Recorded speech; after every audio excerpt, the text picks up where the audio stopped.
Praise అందరికీ దేవుని నామములో అందరికీ వందనాలు. నిర్గమకాండము 15వ అధ్యాయము. అప్పుడు మోషే ఇశ్రాయేలులను యెహోవాను గూర్చి ఈ కీర్తన పాడిరి. యెహోవాను గూర్చి గానము చేసెదను. ఆయన మిగిల అతిశయించి జయించెను. గుర్రమును దాని రౌతును ఆయన సముద్రములో పడద్రోసెను. యెహోవాయే నా బలము, నా గానము, ఆయన నాకు రక్షణ ఆయను. ఆయన నా దేవుడు, ఆయనను వర్ణించెదను. ఆయన నా పితరుల దేవుడు, ఆయన మహిమను తెంచెదను. యెహోవా యుద్ధశూరుడు, యెహోవా అని ఆయనకు పేరు. ఆయన ఫరో రథములను, అతని సేనను సముద్రములో పడద్రోసెను. అతని అధిపతులలో శ్రేష్ఠులు ఎర్ర సముద్రంలో మునిగిపోయిరి. అగాధ జలములు వారిని కప్పెను. వారు రాతి వలె అడుగంటిపోయిరి. యెహోవా నీ దక్షిణ హస్తము బలముంది అతిశయించును. యెహోవా నీ దక్షిణ హస్తము శత్రువుని చితకగొట్టును. నీ మీదికి లేచు వారిని నీ మహిమాతిశయము వలన అణిచివేయుదువు. నీ కోపాగ్నిని రగుల చేయుదువు, అది వారిని చెత్త వలె దహించును. నీ నాసికరంధ్రముల ఊపిరి వలన నీళ్లు రాశిగా కూర్చబడెను. ప్రవాహములు కుప్పగా నిలిచెను. అగాధ జలములు సముద్ర మధ్య గడ్డకట్టెను. తరిమెదను, కలిసికొనేదను. దేవుడు సొమ్ము పంచుకొనేదను. వాటి వలన నా ఆశ తీర్చుకొందును. నా కత్తి దూసెదను. నా చేయి వారిని నాశనము చేయనని శత్రువును అనుకొనెను. నీవు నీ గాలిని విసరజేసితివి. సముద్రము వారిని కప్పెను. వారు మహా అగాధమైన నీళ్లలో సీసము వలె మునిగిరి. యెహోవా, వేల్పులలో నీ వంటి వాడెవడు? పరిశుద్ధతను బట్టి నీవు మహానీయుడవు. స్తుతి కీర్తనలు బట్టి పూజ్యుడవు. అద్భుతములు చేయువాడవు. నీ వంటి వాడెవడు? నీ దక్షిణ హస్తమును చాపితివి. భూమి వారిని మృంగివేసెను. నీవు విమోచించిన ఈ ప్రజలను నీ కృపచేత తోడుకొని పోతివి. నీ బలము చేత వారిని నీ పరిశుద్ధాలయమునకు నడిపించితివి. జనములు విని దిగులపడును. ఫిలిష్తీయ నివాసులకు వేదన కలుగును. ఎదోము నాయకులు కలవరపడుదురు. మోయాబు బలిష్ఠులకు వణకు పుట్టును. కనాను నివాసులందరూ దిగులొంది కరిగిపోవుదురు. భయము, అధిక భయము వారికి కలుగును. యెహోవా, నీ ప్రజలు అద్దరికి చేరు వరకు, నీవు సంపాదించిన ఈ ప్రజలు అద్దరికి చేరు వరకు నీ బాహుబలము చేత పగవారు రాతి వలె కదలుకుందురు. నీవు నీ ప్రజను తోడుకొని వచ్చెదవు. యెహోవా, నీ స్వాస్థ్యమైన కొండ మీద నా ప్రభువా, నీవు నివసించుటకు నిర్మించుకొనిన చోటను నీ చేతులు స్థాపించిన పరిశుద్ధ ఆలయమందు వారిని నిలువబెట్టుదువు. యెహోవా నిరంతరమును ఏలువాడు. ఫరో గుర్రములను, అతని రథములను, అతని రౌతులను సముద్రములో దిగగా యెహోవా వారి మీదికి సముద్ర జలములను మళ్లించెను. అయితే ఇశ్రాయేలుల సముద్రము మధ్యను ఆరిన నేల మీద నడిచిరి. మరియు అహరోను సహోదరియు ప్రవక్తయునగు మిరియాము తంబురను చేత పట్టుకొనెను. స్త్రీలందరూ తంబురలతోనూ నాట్యములతోనూ ఆమె వెంబడి వెళ్ళగా మిరియాము వారితో కలిసి ఇట్లు పల్లవి ఎత్తి పాడెను. యెహోవాను గానము చేయుడి. ఆయన మిగిల అతిశయించి జయించెను. గుర్రమును దాని రౌతును సముద్రములో ఆయన పడద్రోసెను. మోషే ఎర్ర సముద్రము నుండి జనులను సాగచేయగా వారు షూరు అరణ్యములోనికి వెళ్ళి దానిలో 3 దినములు నడిచిరి. అచ్చట వారికి నీళ్లు దొరకలేదు. అంతలో వారు మారాకు చేరిరి. మారా నీళ్లు చేదైనవి గనుక వారు ఆ నీళ్లు త్రాగలేకపోయిరి. అందువలన దానికి మారా అను పేరు కలిగెను. ప్రజలు మేమేమి త్రాగుతుమని మోషే మీద సణగుకొనగా అతడు యెహోవాకు మొరపెట్టెను. అంతట యెహోవా అతనికి ఒక చెట్టును చూపెను. అది ఆ నీళ్లలో వేసిన తరువాత నీళ్లు మధురములాయెను. అక్కడ ఆయన వారికి కట్టడను విధిని నిర్ణయించి అక్కడ వారిని పరీక్షించి, మీ దేవుడైన యెహోవా వాక్కును శ్రద్ధగా విని ఆయన దృష్టికి న్యాయమైనది చేసి ఆయన ఆజ్ఞలకు విధేయులై ఆయన కట్టడలన్నిటిని అనుసరించి నడచిన ఎడల నేను ఐగుప్తులకు కలుగజేసిన రోగములలో ఏది మీకు రానియను. నిన్ను స్వస్థపరచు యెహోవాను నేనే అనెను. తరువాత వారు ఏలీమునకు వచ్చిరి. అక్కడ 12 నీటి బుగ్గలును 70 ఈత చెట్లను ఉండెను. వారు అక్కడనే ఆ నీళ్ల యొద్ద దిగిరి. నిర్గమాకాండము 16వ అధ్యాయము. తరువాత ఇశ్రాయేలీయుల సమాజమంతయును ఏలీము నుండి ప్రయాణమైపోయి వారు ఐగుప్తు దేశముల నుండి బయలుదేరిన 2వ నెల 15వ దినమున ఏలీమునకును సీనాయికిని మధ్యనున్న సీను అరణ్యమునకు వచ్చిరి.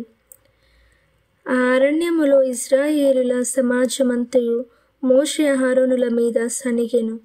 ఇశ్రాయేలీయులు మేము మాంసము వండుకొను కుండల యొద్ద కూర్చుండి తృప్తిగా ఆహారము తినున్నప్పుడు యెహోవా చేతి వలన ఏల చావకపోతిమి.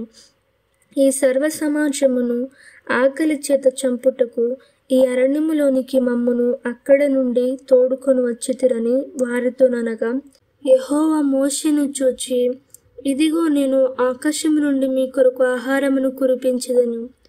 వారు నా ధర్మశాస్త్రమును అనుసరించి నడుతురో లేదో అని నేను వారిని పరీక్షించినట్లు ఈ ప్రజలు వెళ్ళి ఏనాటి బద్దెమో ఆనాడే కూర్చుకొనవలెను. మరియు 6వ దినమున వారు తెచ్చుకునిన దానిని సిద్ధపరచుకునవలెను. వారు దినదినమును కూర్చుకున్న దానికంటే అది 2 ఉండవలెననెను.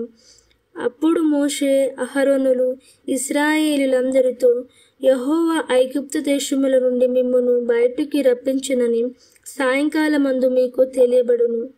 యెహోవా మీద మీరు సనిగిన సనుగులను ఆయన వినుచున్నాడు. ఉదయమున మీరు యెహోవా మహిమను చూచెదరు.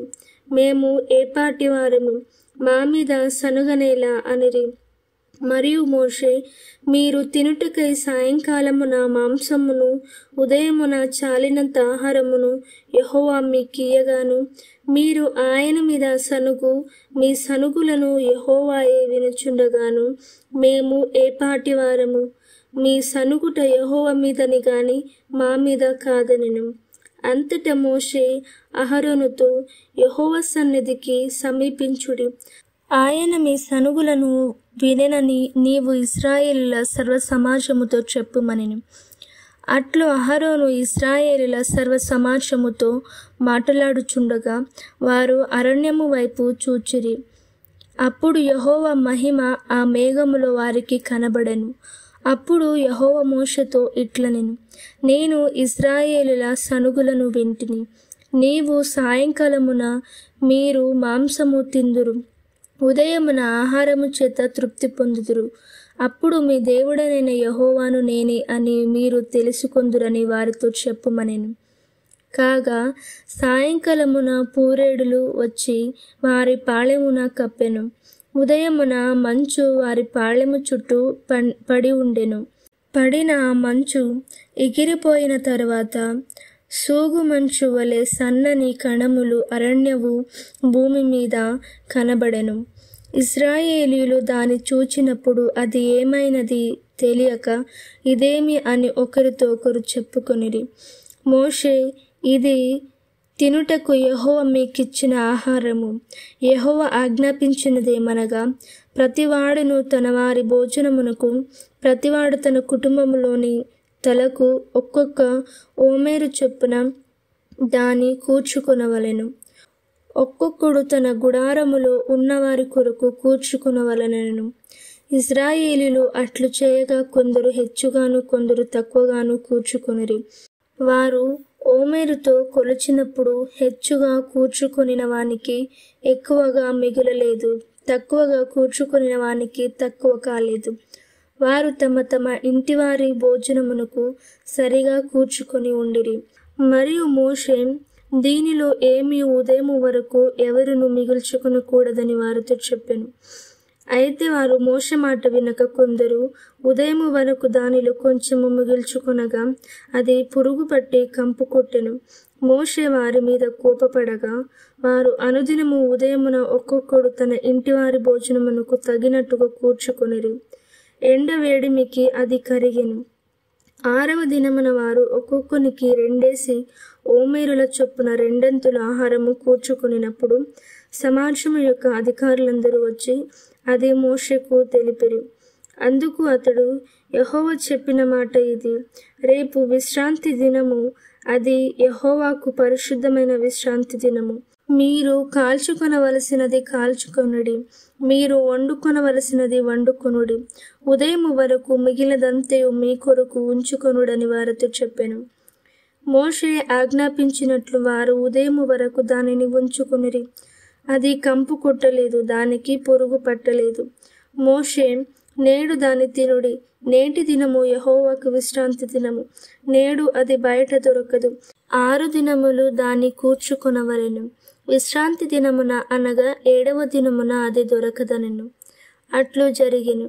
ప్రజలలో కొందరు 7వ దినమున దాన్ని కూర్చుకొన వెళ్ళగా వారికేమీ దొరకకపోయెను. అందుకు యెహోవా మోషేతో ఇట్లనెను, మీరు ఎన్నాళ్ళ వరకు నా ఆజ్ఞలను నా ధర్మశాస్త్రమును అనుసరించి నడువనొల్లరు? చూడుడి, నిశ్చయముగా యెహోవా ఈ విశ్రాంతి దినమును ఆచరించుటకు సెలవిచ్చును గనక 6వ దినమున 2 దినముల ఆహారము మీకు అనుగ్రహించుచున్నాడు. ప్రతివాడిని తన తన చోట నిలిచి ఉండవలెను. 7వ దినమున ఎవడును తన చోటి నుండి బయలు వెళ్ళకూడదనెను. కాబట్టి 7వ దినమున ప్రజలు విశ్రమించిరి. ఇశ్రాయేలీయులు దానికి మన్నా అను పేరు పెట్టిరి. అది తెల్లని కోతి మెరగించవలే నుండెను. దాని రుచి తేనెతో కలిపిన అపూపముల వలె నుండెను. మరియు మోషే ఇట్లనెను, యెహోవా ఆజ్ఞాపించినదేమనగా, నేను ఐగుప్తు దేశము నుండి మిమ్మును బయటికి రప్పించినప్పుడు అరణ్యములో తినుటకు నేను మీకిచ్చిన ఆహారమును మీ వంశస్థుల చూచునట్లు వారు తమ యొద్ద ఉంచుకొనుటకు దానితో 1 ఓమేరు పట్టుపాత్రను నింపుడనెను.